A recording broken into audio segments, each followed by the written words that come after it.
Hi, everyone. Welcome to Forbes Newsroom. I'm Diane Brady, Assistant Managing Editor at Forbes, and I am with Chase Peterson-Withorn, who is Deputy Wealth Editor. And of course, Chase, you're looking very awake, despite the fact that the Forbes 400 has just landed. Tell us about what's changed this year. Yeah, so it's been sort of a mixed year, not a great year for the 400 richest people in America. They suffer like us. Yeah, yeah, they do suffer like us a little bit. Collectively, they're worth $500 billion less than they were worth a year ago, which sounds pretty bad until you realize that they are still worth a collective $4 trillion.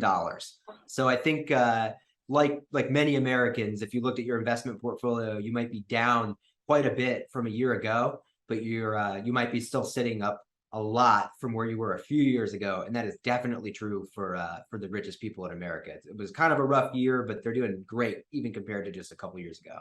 Are the sources of wealth, has it shifted at all? I mean, obviously, I know it's primarily, I'm sure, equity, big companies, but has anything shifted in terms of either how they're gaining their wealth or deploying it, since that's something we look at more and more? Yeah, billionaires make money in all sorts of ways. I mean, if you look around your house, there's probably a billionaire attached to many, many, many of the things that Be funny if we put their faces on all the products that we use, right? Jeff Bezos' face on Alexa.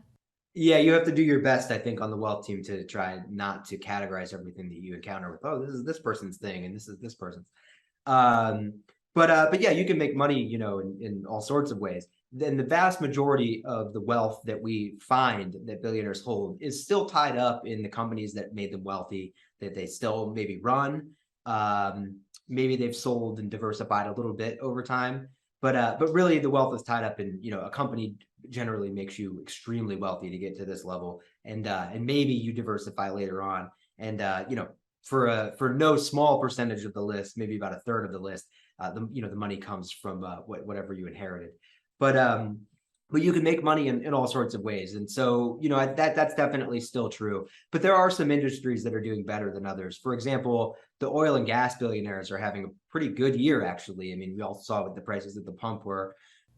Thank you, Putin, perhaps? No. Yeah, yeah. Thank you, Putin. Yeah, maybe. It's not. It's been a pretty good time for the oil and gas billionaires, but tech billionaires are really being hit hard. The market sell off has impacted all sorts of sectors, but I think that the tech billionaires are something like $315 billion poorer than they were last year. So it's more than two-thirds of the entire drop, or about two-thirds of the entire drop can really be attributed just to tech billionaires, people like Jeff Bezos and such.